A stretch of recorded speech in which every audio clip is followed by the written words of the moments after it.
Hello, I hope you're having a good day. So in this tutorial, I will explain you how you can give access to developer on Shopify.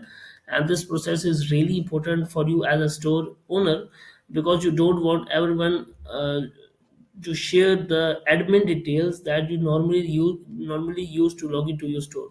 So you can give the staff access with the limited permissions, whether you hire a coder, a store designer, or anyone who wants to access your store, a trusted person, of course.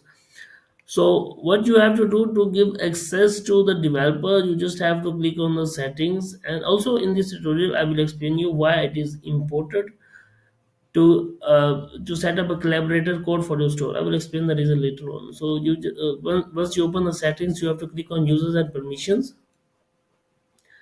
and then the store owner name will be shown here. So I'm the store owner, then my name is written Gulam Mustafa, and the last login was Wednesday, so March 5 2025. So today is March 5, so it is showing the data when I was last login. And then you can also transfer the ownership from here, like if you want to sell your store, you want to flip your store and transfer it to some other person. You just have you have to click on this button, transfer ownership, and enter the email address, and that store would be transferred to other person. He will receive an email, and then he will be the owner. Okay, so currently I have two staff members in my store. So kgmustfa11 at the rate of gmail.com. I've not mentioned the name of that person. And then Usama Salim. Currently, you have the access for 15 staff members in the basic Shopify plan, and you can extend that plan and add more staff members also. So what you can do, just have to click on add staff, and then you have to enter the name and the email. Like I enter the first name, and then I enter the last name and the email. For example, I enter some email mlmustafa12 at the gmail.com. So this is the some so this is a little tricky area. So you have to select the permissions here. What permissions you want to give to that person. So I would recommend don't give the permissions to orders and the customer specifically, and settings also. But for some tasks, like I'm a developer, I'm working on a store. For some scenarios, I want access. I normally want access to the settings also. So I request the store owner to give me access to settings as well, and also the access to the to approve the app charges should be only for you, not for the developer. If only if developer request that feature from you, so you can just add you can check that option for him or her, and then he will get the permission. So you can expand it and see which options are available, and you can select if you want to give all the permissions, you can just click on this one and it will select all the permissions. So the Shopify has given the warning: you are granting sensitive permissions that can significantly affect your store. So there's just a warning, as I mentioned before, that you should not give the whole permission. So I just uncheck it. So I can give permission to home, but it's not necessary. I don't want to give access to orders unless he's a developer and is working on some orders, task related to orders. Only then I will give access to orders, because if I give access, he can charge credit card, charge wallet card, mark as paid. He can mark the orders and paid. So don't want everyone to have this option. Okay, unless it is required. Okay, so I don't want to select orders, draft orders. I don't want to select yes products. I want to give access to products, all the permissions for the products, no problem. So I want to give access to gift cards. Customers is not necessary, analytics is not necessary, marketing is not necessary unless it is required, discounts is necessary. Okay, content, I want to give access to content. Yes, it's required. Online store, obviously he would be working on the store, he would be customizing or doing the custom coding.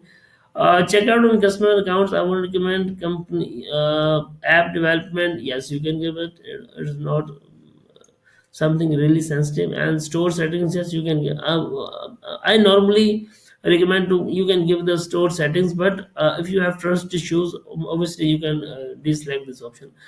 Finance, very sensitive. Don't give this access to anyone unless it's official Shopify partner or someone you trust a lot. And then app approve app charges, this is where I request my customers to give me access, because I have to install a lot of apps and remove them. So I don't want to disturb the customer, to disturb the store owner every time that I want to approve the charges. So it is something, if me and the client has a trust, obviously this should be checked.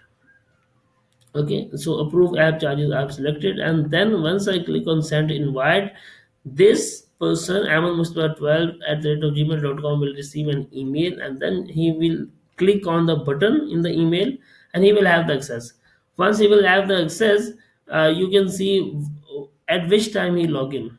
Okay, so you can also see uh, his all the activities. You can track the activities also, like I can track the Osama Slim. If Osama Slim after a year log into my store, I will just message him that why after a year you have to log into my store.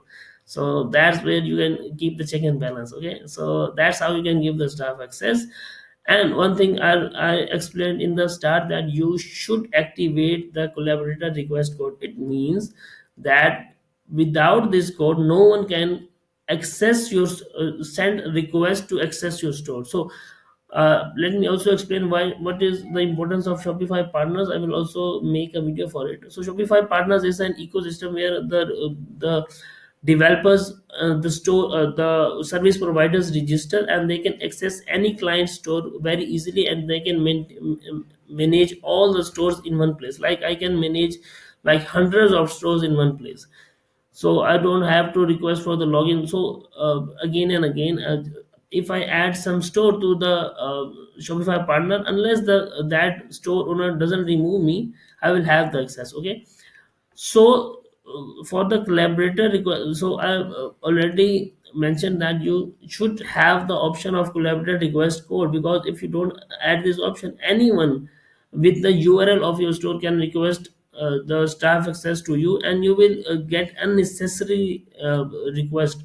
So you don't want 15 to 20 persons to request the staff access for you, and you have to remove them manually every time. So you can, if you check this option, anyone with your store URL, like this URL, for example, my URL is Shopify store, and Shopify store for LinkedIn, test store for LinkedIn dot my Shopify store.com. So this is the URL. Anyone with a Shopify partners account can access my store, like request access to store with only URL. And I don't want that, because I don't want a lot of requests to be received on every daily basis.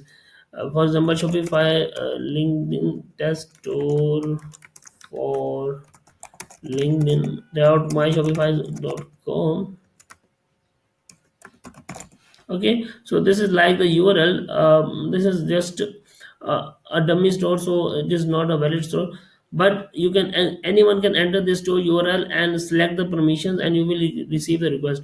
But with the collaborator code, if I just activate the collaborator code, okay, so this will be the collaborator code 1927. Anyone who wants to access your store will have to enter that collaborator code, and no one knows that collaborator code. So he will have to contact you that I want to work for you, or you hire someone. You will then share the collaborator code, and only then he will be able to send a staff request from the Shopify partner. So that's really important that you keep this permission checked. Okay, so this is how it actually works. So let me also show you. For example, this was the actual URL. So this was the URL. Like I enter. Let me explain you what I was referring to. Okay, so I enter the URL, and it will ask me the collaborator request code. So if I don't know the collaborator request code, I won't be able to send you the request. So that's important for the security, and you will not receive the unnecessary request from anyone in the world. Okay, so 1927 was the collaborator code. Once I enter the code, I will request all the permissions, and I will click on, like as a developer, I'm telling you, I will write a message, that hey, I want to access your store, just give me the access, and then I click on request access to store, and I will receive the request here. Okay, fair, as we mentioned before, that you go to settings, and then obviously from user and permissions you will receive the request. Okay, So I already have the request, so I don't have to send it again. So you will receive the request here. You can grant access to the to that person here. So that's it. I think let me summarize this thing. This is here the store owner. You can transfer the ownership. You can add the staff member manually from here. And if some developer tells you that I will send you the staff access from a Shopify partners account, you will have to share the collaborator code, and then you will receive the request from here. So that's it. How the you can give access to any developer in your Shopify store. So I hope the things are clear. Thank you very much.